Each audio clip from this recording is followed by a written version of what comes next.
remember, seek strength from the strong. When life is a burden and everything is unstable, remember, just remember, Allah is the able. When nothing makes sense and you're heading for demise, remember, just remember, Allah is the wise. When the way is cloudy and there's no one by your side, remember, just remember, Allah is the only guide. When your heart is breaking and your pain makes you fall, remember, just remember, Allah sees it all. Alhamdulillah, wa salatu wa salam ala Rasulillah.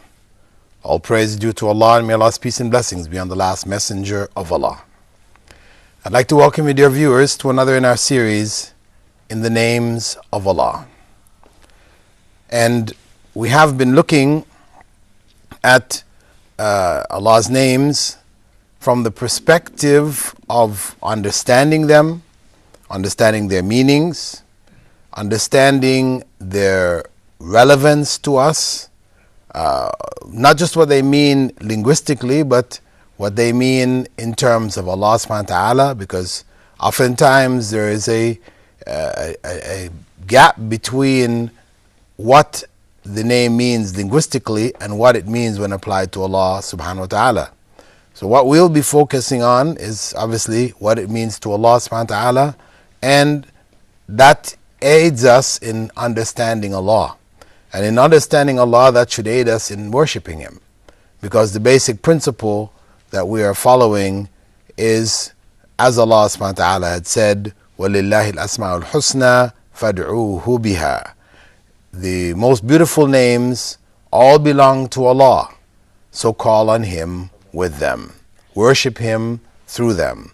So this is what we are trying to do by understanding the names, how they relate to Allah subhanahu wa ta'ala, then looking into their relevance to us as human beings, where it is possible for us to reflect these meanings. They have an effect on us, and they should be manifest in terms of our own actions, then we do so. Where they are limited to Allah subhanahu wa ta'ala, and there's nothing of them that we can take on for ourselves, then we praise Allah with them. And that's as far as we go. In this segment, we're looking at the seventh name, AlQuddous. And this name is mentioned only twice in the Quran. One of the times is in Surah Al-Jumu'ah, in the first verse. يُسَبِّحُ لِلَّهِ مَا فِي السَّمَاوَاتِ وَمَا فِي الْأَرْضِ الْمَلِكُ الْقُدُّوسِ الْعَزِيزِ الْحَكِيمِ. All in the heavens and the earth glorifies Allah, the Sovereign, the Holy, the Almighty, the All-Wise. The basic meaning of Al-Quddus is derived from the word Quds. Quds, which means basically pure and blessed. So the divine name Al-Quddus, according to the scholars, is that it refers to one who is perfectly free from any deficiency, holy in all aspects. Now, in terms of the believer and how that name relates to the believer, first and foremost, that belief, the belief that Allah is free from any weakness or deficiency, should lead the believer to reject any kind of references which would address to him or would attribute to him any kind of imperfection. Some of these we can find in the Jewish and Christian scriptures, for example, and in many of the other scriptures. But just as an example, in Genesis 2, verse 2, it states there, and on the seventh day God finished His work which He had done, and He rested on the seventh day from all His work which He had done. This is the attribution of rest to Allah subhanahu wa ta'ala. This is an unholy attribute. This is an attribute of His creatures. It is not an attribute of perfection. It's an attribute of weakness. People rest because of a need to rest. So the attribution of this attribute to Allah subhanahu wa ta'ala is totally inappropriate. We also find in Exodus 32 verse 14, and the Lord repented of the evil which he thought to do to his people. Repenting. God repenting. Repenting to whom? This whole issue of repentance, this is for the creatures. Those who could do wrong. Those who, when after doing wrong, they turn back to Allah in repentance, and Allah forgives them of their sin. So this is the process of repentance. So it is inconceivable that Allah would repent.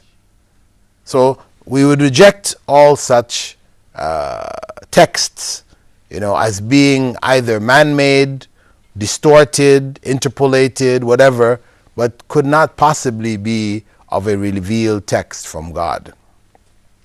Also, when we reject the deficiencies, we reject deficiencies which include those made by Muslims, wherein they share the opinions of others who look at Islam in a negative light and say, for example, that Allah's laws are backward, they're brutal, they're unjust. For a Muslim to agree to that is to attribute to Allah deficiency, because a backward law means that it's not suitable for the time, for our times. Allah prescribed it 1,400 years ago, and it's now outdated, not really applicable today. That is a deficiency. Allah, who knows the future of human beings, He knows the nature of human beings and human society. Therefore, He shouldn't have to make laws and then have to remake them again.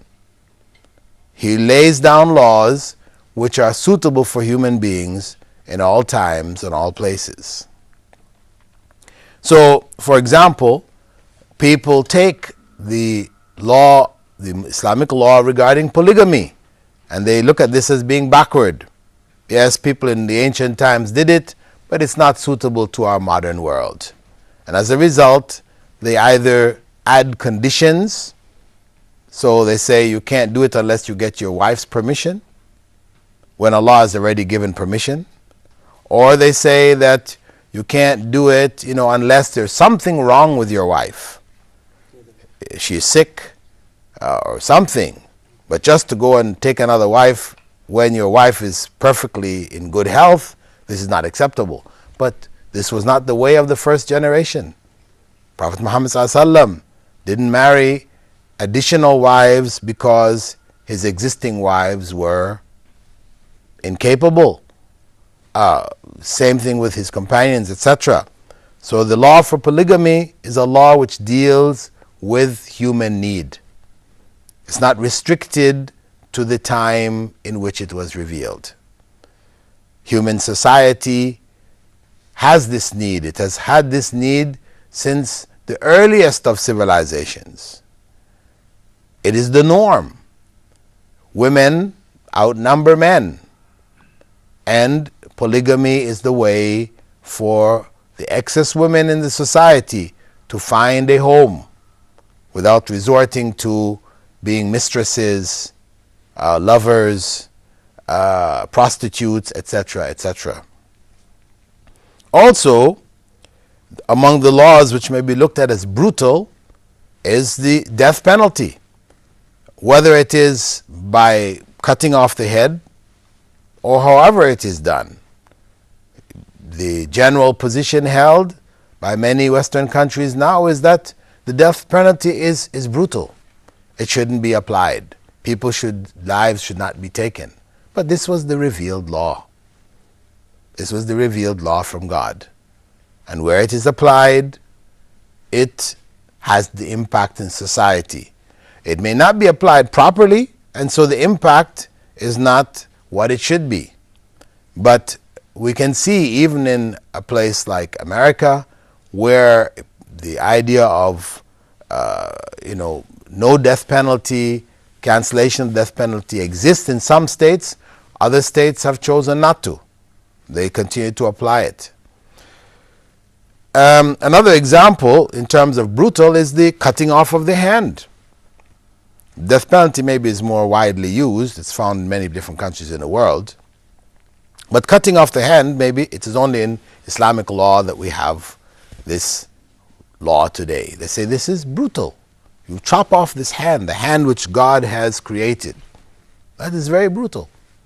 Well, the bottom line is that where it is applied in the society, it has a benefit, a greater benefit than the harm to the individual. Islam looks at the overall society as a whole. And that hand is removed to protect the society. So Allah's law is perfect. Allah's law is perfect in this manner. It's not brutal.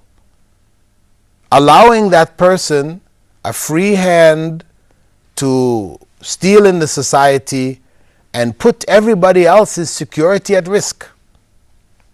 That is brutal. The lives and the society which functions with thievery widespread. This is a brutal society. People get their fingers chopped off because somebody wants to get a ring from your finger. People are knocked down, beat up for their shoes that they're wearing or the jacket that they're wearing. I mean, this is brutality. This is the real brutality. And that's happening in the societies that don't apply this law. So Islam, when it prescribes the removal of a person's hand, this is to protect the society from the greater harm of that individual. And it's not just for any individual. See, because when the law is applied, one has to be aware. One has to be conscious that this law is not just applied for each and every person, anybody who steals anything. There are conditions. If a person steals something which is a part of public property, meaning he owns a part of it, from a library, from a public bus, or something like this, then his hand is not going to be cut off. He may be punished in some other way, jailed, whatever, fined, but his hand won't be cut off. Similarly, if somebody drops something on the ground and he picks it up, takes it, his hand won't be cut off for that either. There was temptation, so he took it. His hand will be cut off if he picks a pocket, because to pick a pocket, this is not something that temptation came. This is something a person trains for. He trains for it and he takes this with skill. So this is the hand that is cut off, the hand of the professional thief. With that, dear viewers, we're going to take a brief break here, and we'll be seeing you after the break. Assalamu alaikum wa rahmatullah. When you are weak and the road seems long, remember, just remember, seek strength from the strong. Tech Talk. We're going to look how to create a website and which Islamic websites to actually visit. What inspired you to create your own website? One of the challenges that we face every day, the site or the application should be accessible worldwide. I remember when I was younger, one of my friends asked me to convince his father to get him a desktop, even the laptop. If you compared both of them in terms of cost, laptop roughly cost twice the money if you compare it with the desktop. Hackers, the word hackers, most of the youth people are very interested about that word. They say, hey, I'd like to be a hacker, because there is a type of hacker doing great job. We call them white hat hacker.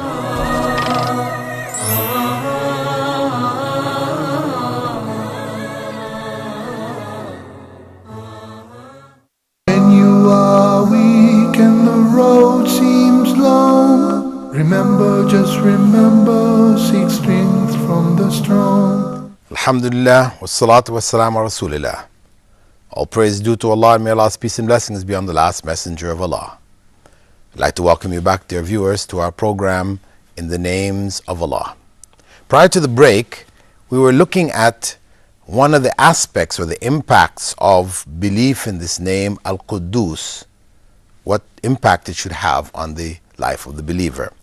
We said that it should lead him or her to reject the statements and the arguments of those who would describe Allah's laws as being deficient. For him to be holy, the one free from defect, deficiency, weakness, lack of wisdom, backwardness, brutality, these types of attributes are totally unacceptable.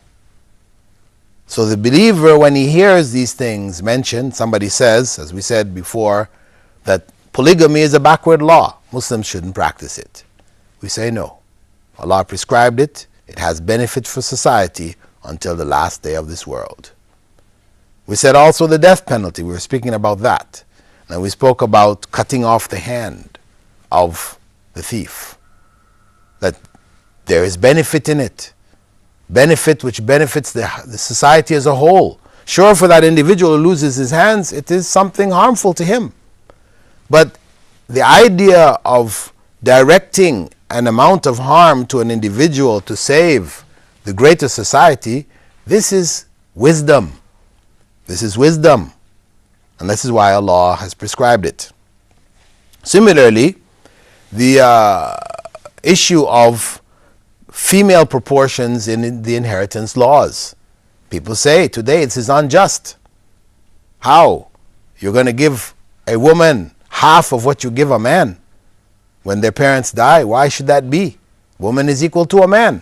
Because this is the way that people are now looking at society as a whole. Whereas Islam, the Quran states that the woman gets half that of a male relative, her brother, when they're dividing up. And this is not in all cases, but in specifically son and daughter, in some other cases, but not in each and every case anyway. But even if we take those cases where this takes place, we have to understand that law within the context of Islamic family responsibilities. In a society where people are on their own, a male looks after himself, females look after themselves. The males have no responsibility for females. Then for us to apply such a law would seem unjust. Each person is responsible for himself. So why should the males get double that of the females? Whereas in Islamic society, the male is responsible for the female. So a man is either a father, is responsible for his daughter. A brother is responsible for his sister. A son is responsible for his mother.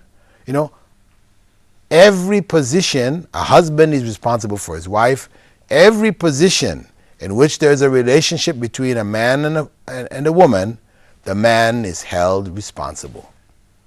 That is Islamic law.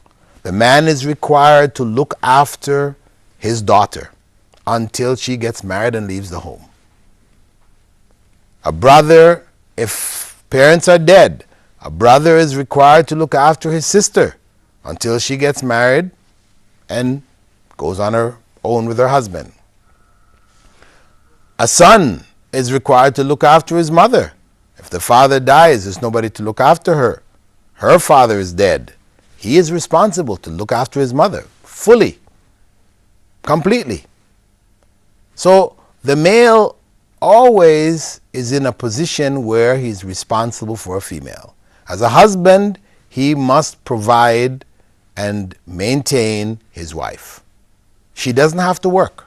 Her responsibility is to look after the home and the children. His responsibility is to provide a place for her. So when we look at that division of things, of inheritance within that context, then we can see it's quite reasonable. A portion of the inheritance is divided equally between the son and the daughter. But then an additional portion is given to the son based on the fact that he is responsible for his sister or for his mother, for his daughter, if he has one. Right? So that additional portion is for the additional responsibility. So that law is not unjust. It is perfectly just. It is perfectly fair. It may not be equal, but equal is not always just. Equal can be unjust and unfair in some circumstances. The second effect that belief in Allah's name, AlQuddous, should have is that Allah's purity also affirms the truth of all that He informs His creatures. As Allah said in Surah An-Nisa, verse 87, وَمَنْ أَصْدَقُ مِنَ اللَّهِ حَدِيثًا, whose speech is more truthful than Allah's. Thus, it should serve to remove any doubts that the believer might have in his mind regarding anything which Allah promises, even if what He has promised is beyond his or her comprehension. For example, Allah promises in Surah Ar-Rahman, هَلْ جَزَاءُ الْإِحْسَانِ إِلَّا الْإِحْسَانِ, can the reward for good be other than good? One may receive an evil consequence for a good deed and be discouraged from doing further good. So one questions, where is the good for the good? The fact that we cannot see good doesn't mean it isn't there. Our belief in Allah as being the pure and the holy should give us the confidence in what He has told us. He has promised that the reward for good is good. So even if what we see in front of us appears to be evil, know that there is good behind it. The third effect of this belief in the divine name AlQuddous is that it confirms the very purpose of life for the believer. Because the creation of life without purpose would be an act of folly, a senseless act. Creation of life without a purpose. As anything in this world, when somebody does something and has no purpose behind it, we say the person has done a senseless act, a foolish act, something silly. Somebody knocks on your door and you open the door and you ask them, who do you want? They say they don't know. You ask them, why do you knock on my door? Said, you don't know. See, obviously this person has lost it. This is not a sensible person. Person doing acts without reason behind it. So Allah tells us in Surah Al-Mu'minun, أَفَحَسِبْتُمْ أَنَّمَا خَلَقْنَاكُمْ عَبَثًا وَأَنَّكُمْ إِلَيْنَا لَا تُرْجَعُونَ. Do you think I created you aimlessly and that you will not be returned to me? This is Allah's reminder that there is purpose here, and we need to know that purpose and live in accordance with the purpose. Those who fall into the rejection of religion as man-made, they've fallen into this trap. They feel that, yes, there is a God, but all religions, people made them up. Men are interpreting them, so they're, male biased, male chauvinist, or whatever. But they believe in God, but they say we don't believe in religion. But what does that mean? It means then, what is our purpose? Well, everybody has to find his own purpose. Then this is confusion. We are created in this world and Allah didn't tell us the purpose for which we were created. Isn't that something inconceivable?